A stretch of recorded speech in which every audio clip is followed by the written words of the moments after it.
Ujumbe huu unasema hivi: acha chochote kwa ajili ya Mungu, usimwache Mungu kwa ajili ya chochote. Kumbuka, wanafunzi wa Yesu wakiwepo wakina Petro wakamwendea Yesu wakamwambia, Bwana mkubwa, tumeacha kila kitu, tumeacha nyavu, tumeacha uvuvi, tumekufuata wewe, tutapata nini?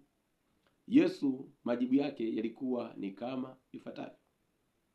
Akawaambia, duniani mara 100, kisha ufalme wa mbinguni. Kuna neno naosema, tafuteni kwanza ufalme wa Mungu na haki yake, na hayo mengine mtazidishiwa. Katika maisha yako mambo ya muhimu, lakini yapo ya muhimu zaidi. Jambo la muhimu zaidi katika maisha ya mwanadamu ni Mungu kwanza. Ndio maana mhubiri alisema hivi: mambo yote chini ya jua ni ubatili mtupu, ni sawa na kujilisha upepo. Mwanadamu ananyauka, mwanadamu anapita, mwanadamu yeye anahesabika kwamba hapa duniani ni msafiri. Hakuna maisha ya kudumu hapa duniani.